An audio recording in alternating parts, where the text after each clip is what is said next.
Coice tem 58, Remo tem 58, Atlético Paranaense 56. É muito perto um do outro e é uma gangorra muito grande também entre uma rodada e outra. O Atlético Paranaense já está no G4.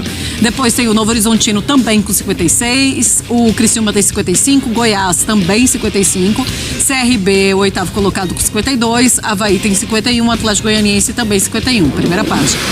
Na segunda página temos o Cuiabá com 50, Vila Nova 45, Operário 43, América Mineiro 42, Ferroviária 40 e Botafogo 38 pontos. Aí na zona de rebaixamento temos o Atlético com 37, Amazonas 35, Volta Redonda 34 e o Paysandu que já caiu, 27 pontos conquistados apenas.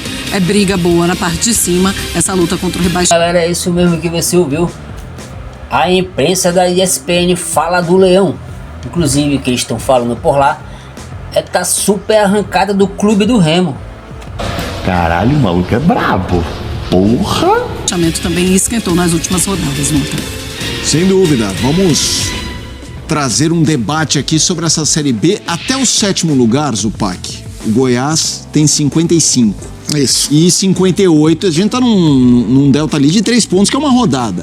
Pra você a briga é essa. O Atlético Paranaense tem 56, é o quarto colocado, né? Exato. 58 é a turma de segundo, terceiro lugar. 56 e aí 55. Isso, e aí depois vem o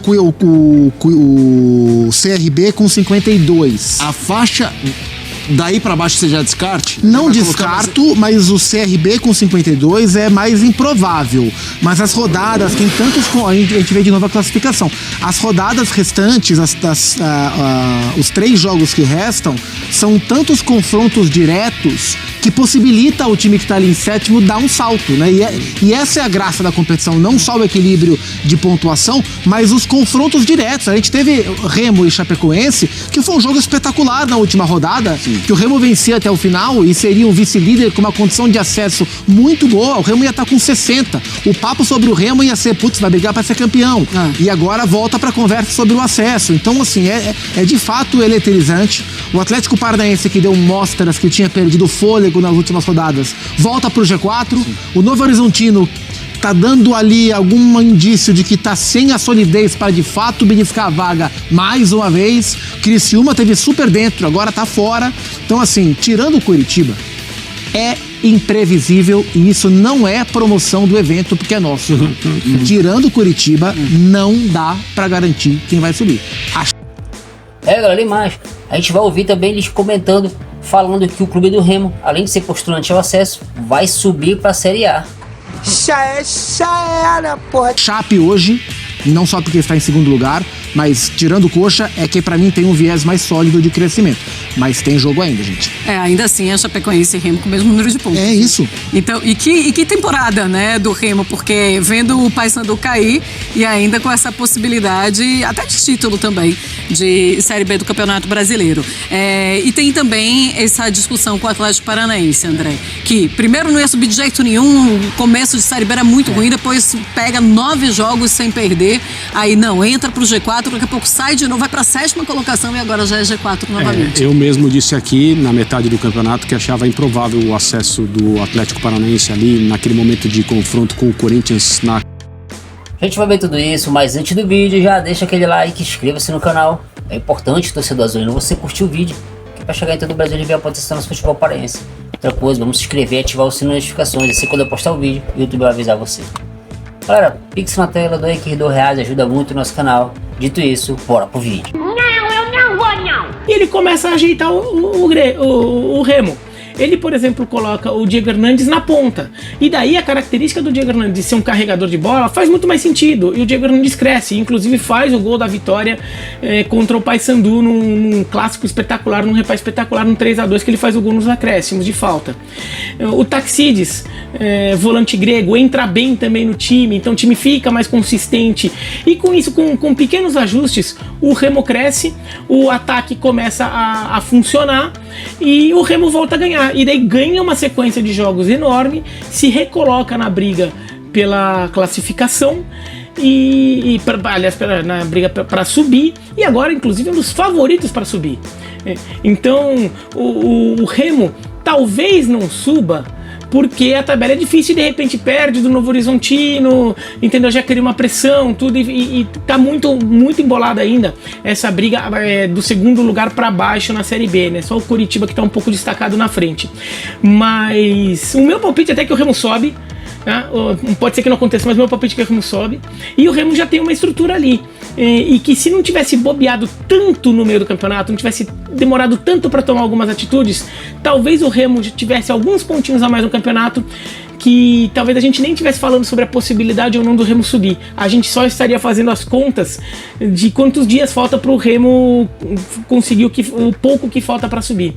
Porque talvez tivesse assim com alguns pontinhos a mais, que o colocaria no mesmo cenário do Coritiba, que já está até fazendo contas ali, talvez já suba na próxima rodada, dependendo da combinação, o Remo poderia estar nessa mesma situação.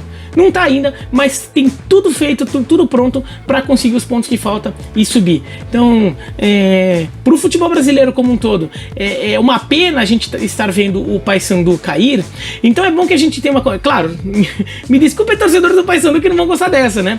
Mas assim, pensando no futebol brasileiro como um todo, como alguém que não é do Pará, inclusive vindo de longe, é bom que assim, já que o Pará sofre um golpe com a queda do Paysandu, o futebol do Pará tem uma compensação ali no cenário nacional, com eventualmente a retomada do Remo como um time relevante no cenário nacional, se projetando em competições nacionais, eventualmente chegando na primeira divisão, porque o futebol do Pará precisa ter esse tamanho, é inconcebível. O tempo que o futebol do Pará tá longe da elite do futebol brasileiro, tá longe mesmo de brigar para subir na Série B. Dessa vez o Remo tá conseguindo e seria muito legal se conseguisse.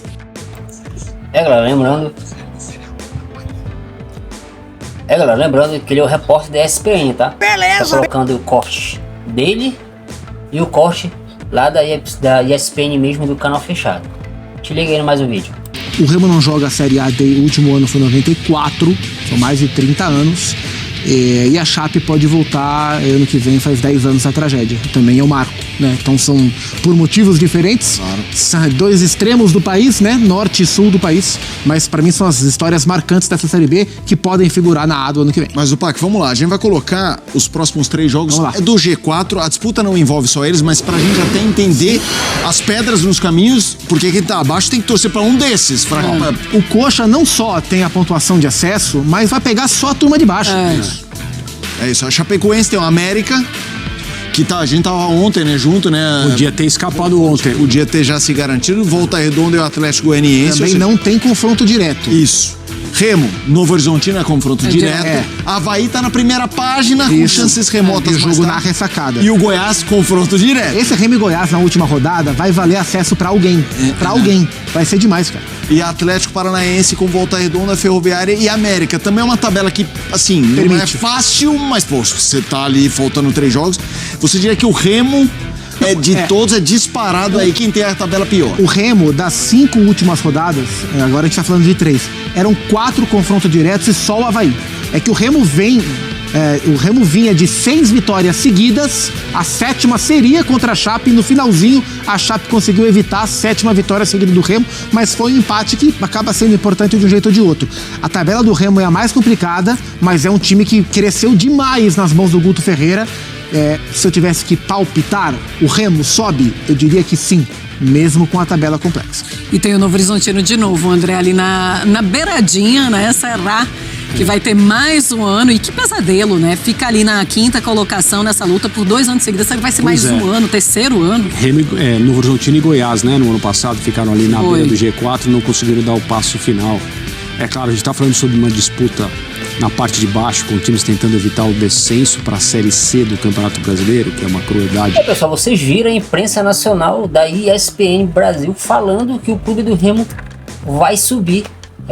Todos os canais deles lá, eles colocam o Remo como favorito a subir, por mais que o clube do Remo tenha uma tabela muito difícil.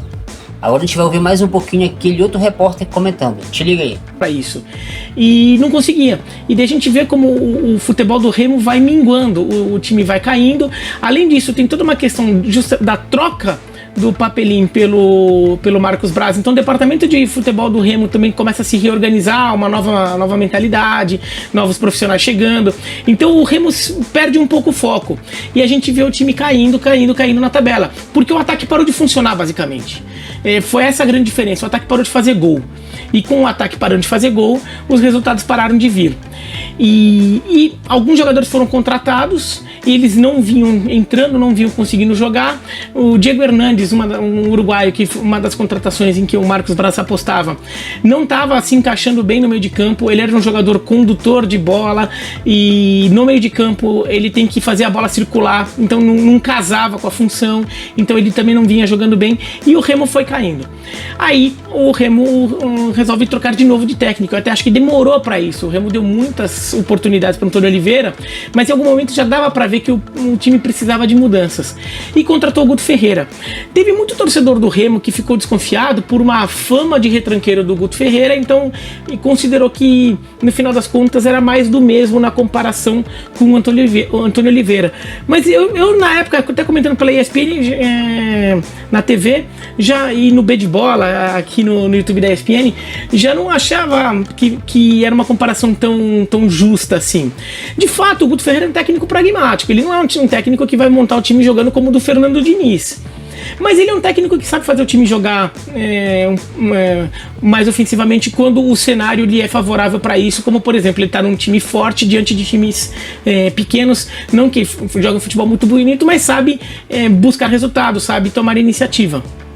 E ele tem também uma experiência de treinar clubes grandes de outros centros do Brasil. Daí outros centros, estou pegando fora do G12, vai. Ele tem experiência, ele até já treinou o time do G12, inclusive. Mas ele tem experiência também de treinar grandes clubes fora do G12. Assim. Pessoal, a gente viu ele comentando aí sobre o Antônio Oliveira, sobre a queda. Esse comentário ele fez ontem no programa dele. Agora a gente vai ver o último vídeo, gente. O último vídeo da ESPN Nacional. Eles estão abismados com o Clube do Remo. Te liga aí mais uma vez, quer deixar like, galera. Se inscrever e ativar as notificações, que é importante para ajudar o nosso trabalho. Para o sonho de retornar à Série A após 32 anos, o Remo apostou nessa reta final no mais experiente entre eles. Guto Ferreira acumula 4 acessos, com Ponte Preta, Bahia, Internacional e Sport. À frente da equipe há 7 jogos, ainda não perdeu no comando do Leão do Norte. Nós temos fé e temos competência, e temos trabalho e temos time para chegar. Nós vamos até o fim, lutando por cada palmo dessa tabela aí para a gente chegar. No acesso colorado, o Guto fez toda a campanha, mas deixou o clube a 3 rodadas do fim, deixando a confirmação para o técnico Odair Hellmann, que agora tem a missão de colocar o Atlético Paranaense de volta à Série A. Bom, galera, esse é o vídeo de hoje. Peço que deixe o like, inscreva-se no canal. É importante você ativar as notificações quando se inscrever. Até o próximo vídeo e fui. Valeu! Já era, porra.